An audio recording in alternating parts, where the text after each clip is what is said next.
Meu nome é Túlio Muniz, eu sou historiador com mestrado e graduação pela Universidade Federal do Ceará, tenho doutorado na área de Sociologia pela Universidade de Coimbra, também sou jornalista profissional desde os anos 90, quando morava em Uberlândia, e mantive com meus primeiros contatos com o Musíndio, com a Lídia Meirelles, minha grande amiga do coração.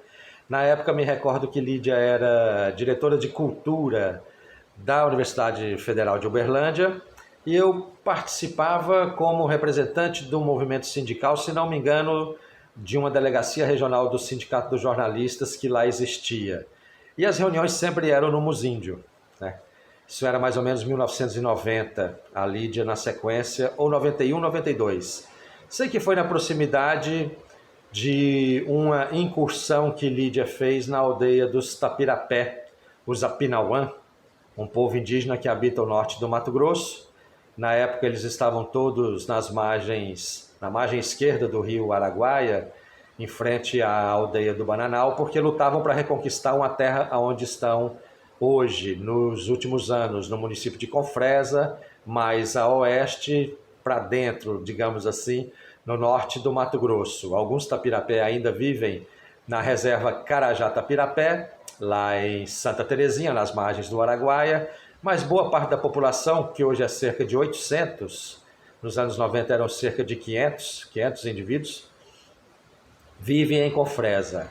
Foi a partir desses meus contatos iniciais com o Museu do Índio e, sobretudo, com a ida de Lídia lá, se não me engano, em 1991, para a coleta de diversos materiais, de depoimentos, de fotografias, que em 1994, intermediado pelo Musíndio, eu passei 2 meses entre os Tapirapé. Na época eu era um jovem estudante de comunicação social. Como eu disse, eu exercia a profissão de jornalista durante muitos anos, na época já exercia, fazia faculdade, e tinha como hipótese verificar como os Tapirapé podiam implantar rádio comunitária. A gente não tinha internet na época, isso eu estou falando de 1994. Mas eu queria saber como é que era a vivência, o contato, o manuseio de uma população indígena com uma emissora de rádio. Como é que eles lidavam com isso? E tive experiências impressionantes. Os Tapirapé, como a gente chama os Apinauã, né? Os Tapirapé acontece com eles o que acontece com muitos povos, eles recebem denominações que não são necessariamente aquelas que eles próprios se dão. No caso dos Tapirapé, eles já tinham uma escola muito bem estruturada, já tinham a sua língua transposta para a escrita, e a partir daí alfabetizavam, como alfabetizam até hoje, as suas crianças, primeiro em Tapirapé, depois em português. Já existia tudo isso estabelecido graças lá a uma ação missionária de militantes ligados ao CIMI, um trabalho bastante avançado, bastante sério. Os professores das classes iniciais da escola já eram Tapirapé.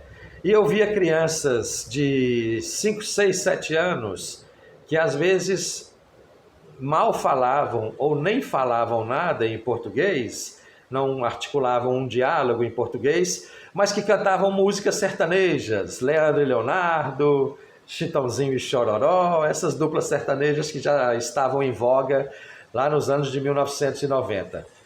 Tive experiências fantásticas nesse período que lá passei, graças à intercessão do Museu do Índio, coisas que foram muito importantes para a minha vida pessoal, para a minha trajetória profissional.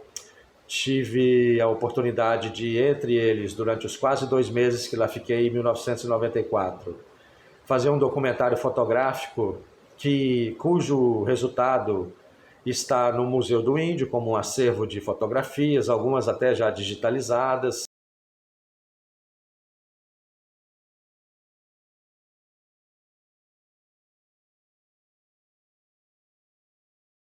Se eu fosse falar aqui a importância das coisas que vi e que vivi e que aprendi entre os Tapirapés, graças a essa intercessão do Musíndio, eu passaria o dia inteiro, não daria 15 minutos, que foi o limite máximo aqui recomendado com a gente. Mas eu destaquei aqui pelo menos alguns pontos que eu acho que seria importante narrar para vocês. Primeiro, a convivência que eles tinham com os Carajá. Os Carajá, um povo de cultura macro-G, os Tapirapé, um povo tupi. Os Tapirapé fugiram de um massacre dos Kayapó nos anos 50, onde sobraram também, por volta de 1953, houve um massacre, ou 51, não me lembro bem agora. Houve um massacre no qual sobreviveram pouco mais de 50 Tapirapés. Eles fugiram em direção ao rio Araguaia, porque eles habitavam onde eles estão hoje, em Tampitaua, Urubu Branco, que é a reserva lá de Confresa, e desse massacre a população foi muito reduzida. Se encontram com os Carajá, que não eram necessariamente exatamente seus aliados, mas eles são acolhidos.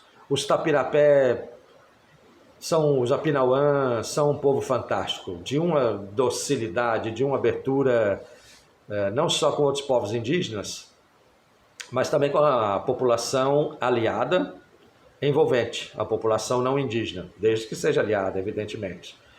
Então, a partir desse contato com os Carajá, eles se estabeleceram num novo território, se refizeram populacionalmente, até que, acho que em fins dos anos 90, conseguiram reconquistar a reserva do Urubu Branco, que é mais no interior.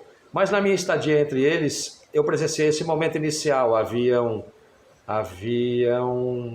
alguns Tapirapé em Urubu Branco, algumas famílias que queriam mesmo demarcar a luta, né?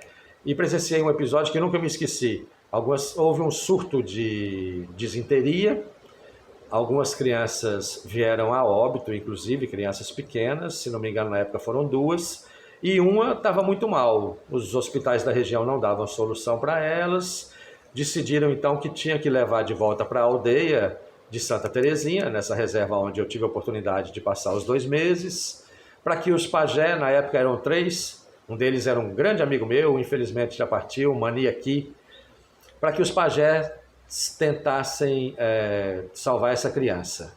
E me lembro que eu estava lá já há 1 mês e me ausentei durante algumas semanas. Quando a criança chegou, eu ia inclusive sair da aldeia, da reserva, e voltei depois de umas 3 semanas, mais ou menos, né? Fui me despedir do meu amigo Maniaqui, que estava lá eles estavam reunidos numa das casas. As casas são familiares, né? Suprafamiliares, várias famílias habitam a mesma casa, e era à noite, estavam fazendo lá algum ritual de cura. Eu pedi até que chamasse ele para fora para a gente se despedir, porque eu não queria entrar, não queria atrapalhar nada, o clima era terrível, havia a sensação clara de que aquela criança também viria a óbito, né? Enfim, me despedi do meu amigo, parti, cerca de 3 semanas depois voltei. Quando me encontro com ele, uma das primeiras coisas que perguntei foi o resultado daquele ritual. Falei, e aquela criança? O que aconteceu? Aí ele se vira e fala assim para mim, ela ali passando, correndo, ó, salvar a criança. Eu vi outras coisas que eu poderia narrar, das ações de Maniaqui, fazia caminhadas com ele, que era um sábio, né? A gente passava por uma árvore, ele dava um corte assim com o facão, a seiva, o leite daquela árvore saía e ele, olha aqui, ó, botava no dedo e eu cheirava, e era o mais raro dos perfumes. O conhecimento deles com a natureza é realmente fantástico. Bom, não vou me alongar muito. Até hoje eu mantenho contatos afetivos com os Tapirapé, os Apinauã. Tenho um grande amigo, Laerte Tirii. Quando eu conheci o nome dele indígena, era algo como Aranaetinga, eu nunca soube pronunciar direito. Hoje o nome dele é Tirii, porque os Tapirapé têm isso na sua cultura. Na medida em que vão passando fases da vida, mesmo na vida adulta, eles vão mudando de nome. Quando lá estive, conheci um senhor que estava já era um senhor dos seus 70 anos, ele estava no seu 7º nome. Esqueci agora o nome dele qual era, não estou com minhas anotações aqui perto de mim. Hoje eu vivo no Ceará, eu sou professor na Faculdade de Educação da Universidade Federal do Ceará. Vivi muitos anos no Ceará, posteriormente a essa minha incursão lá entre os Tapirapé. Então não tenho aqui as minhas anotações, muita coisa desse meu depoimento é de afetividade, de memória afetiva, de lembranças, né? Havia um senhor que estava no seu 7º nome, e o nome dele queria dizer formiga. E os Tapirapé dão àqueles aliados seus um nome. Eu até hoje sou chamado por eles, aqueles com quem eu mantenho contato, de Anei. Escreve-se A-R-E-I, Arei. Mas o N tem um tio, ele é pronunciado anasalado e vira um N. Meu nome é Túlio Anei Muniz. Com muito orgulho, o meu nome é Tapirapé. Hoje os Tapirapé têm uma situação de enfrentamento com esse contexto de Covid-19. Desde os anos 90, que eles já eram muito bem estruturados e capacitados no campo da saúde. Havia entre eles, inclusive, meu amigo Laerte Tirii, que estava começando a sua carreira de técnico junto ao pessoal da SUCAM, a atual FUNASA. Eles mantinham um laboratóriozinho lá já na aldeia, são muito cuidadosos, preservam os seus equipamentos todos.